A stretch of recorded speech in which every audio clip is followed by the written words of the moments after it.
अपनी कार से हाईवे पे ट्रेवल कर रहा था। दोपहर का टाइम था और वो अपने मजे में अपनी धुन में गाड़ी चला रहा था। आगे एक पुल था जिसके नीचे नदी थी। जब वो आदमी पुल क्रॉस कर रहा था तो अचानक उसको लगा कि गाड़ी चलाने में कुछ दिक्कत हो रही है, कुछ प्रॉब्लम आ रही है। उसको अंदाजा हो गया था कि गाड़ी का कोई ना कोई टायर तो पंक्चर हुआ है।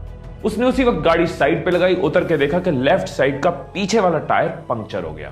अब वो बंदा थोड़ा परेशान कि इतनी तेज धूप में मुझे टायर बदलना पड़ेगा। खैर जो भी कर लो, टायर तो चेंज करना ही पड़ेगा। उसने गाड़ी में से जैक निकाला, जैक को फिट किया, उसके बाद टायर के बोल्ट्स खोले और उनको एक साथ साइड में रख दिया। अब वो टायर को निकालने लगा। उसने जोर लगाया, झटके से पीछे खींचा। इसी दौरान उसका पाउंड बोल्ट्स पे लगा और चारों बोल्ट नदी में गिर गए। अब वो बंदा भयंकर वाला परेशान, टेंशन में, स्ट्रेस में। अब क्या होगा? अब मैं टायर नहीं चेंज कर पाऊंगा, मैं कैसे आगे बढ़ूंगा, मुझे जहां पहुंचना है कैसे पहुंचूंगा, कितना लेट हो गया हूं, इतनी गर्मी में कोई दूर दूर तक नहीं है, मैं किसी से मदद भी नहीं मांग सकता। शिट यार, ये कहां फंस गया, क्या हो गया? अब वो निराश होकर खड़ा, उसकी सोच काम नहीं कर रही, क्योंकि जब भी वो सोचने बैठता है उसको एक ही बात बार बार याद आती है कि सारे बोल्ट नीचे गिर चुके हैं और वो आगे नहीं जा सकता। अब ये बंदा परेशानी में साइड में खड़ा, काफी देर निकल चुकी है। अब सामने से उसको नजर आता है एक किसान आ रहा है। ये सोच रहा होता है इससे मदद मांगू ना मांगू, ये क्या मदद कर पाएगा मेरी। अभी ये सोच ही रहा होता है कि किसान खुद ही आकर पूछ लेता है, साहब कोई परेशानी है तो बताइए, क्या मैं आपकी कोई मदद कर सकता हूँ?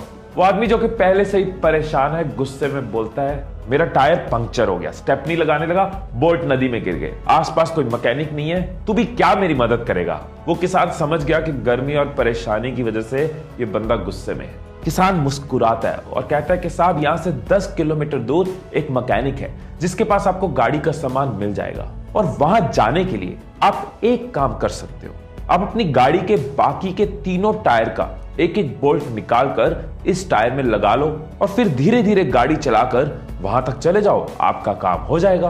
वो आदमी हैरान रह गया, उसका गुस्सा एकदम शांत हो गया। कहता, भाई साहब, जिस प्रॉब्लम से मैं आधे घंटे से जूझ रहा था, इसने कितनी आसानी से उसका सोल्यूशन दे दिया।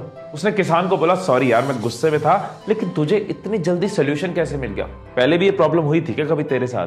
किसान मुस्कुराया और कहता है, ऐसा कुछ नहीं है, एक ही फर्क है, एक ही फर्क है कि आप उस परिस्थिति में अपनी परेशानी के बारे में सोच रहे थे, मैं उसी परिस्थिति में हल के बारे में सोच रहा था।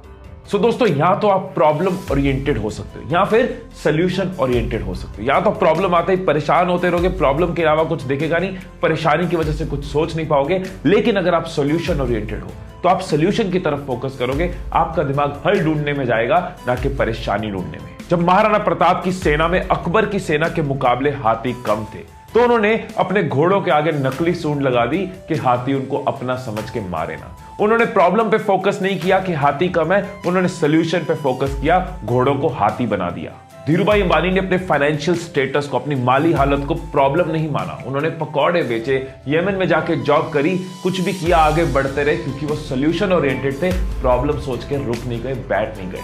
महात्मा गांधी, भगत सिंह, चंद्रशेखर आजाद, सुभाष चंद्र बोस और ऐसे कई नाम, इन लोगों ने प्रॉब्लम पे फोकस नहीं किया, हम तो गुलाम है, हम तो स्लेव हैं, गुलामी में रहना पड़ेगा। इन्होंने सोल्यूशन पे फोकस किया कि कैसे देश को आजाद कर सकते हैं। एक और नाम जो मैं आपको बताना चाहूंगा, जिसकी आवाज मैं अभी से सुन पा रहा हूं, वो है तुम।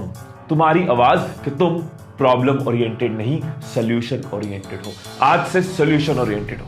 प्रॉब्लम्स हर जगह आएंगी, बिजनेस में आएंगी, पढ़ाई में आएंगी, रिलेशंस में आएंगी, लेकिन जो लोग प्रॉब्लम ओरिएंटेड होते हैं उनको परेशानी के अलावा कुछ नहीं दिखता, परेशानी की वजह से दिमाग चलता नहीं, हिम्मत और टूट जाती है। लेकिन जो लोग सोल्यूशन ओरिएंटेड होते हैं वो सीखते, आगे बढ़ते हैं, सोल्यूशन पे फोकस करते हैं, हल पे फोकस करते हैं और हिम्मत और जुड़ जाती है। वो संजू मूवी में गाना था ना, इन गर्दिशों के बादल पे चढ़ के, वक्त का गिरिबान पकड़ के, पूछना है जीत का पता, कर हर मैदान फतेह। अगर आपको भी हर मैदान को फतेह करना है तो ये बात याद रखना कि आपको प्रॉब्लम ओरिएंटेड नहीं, सोल्यूशन ओरिएंटेड बनना है।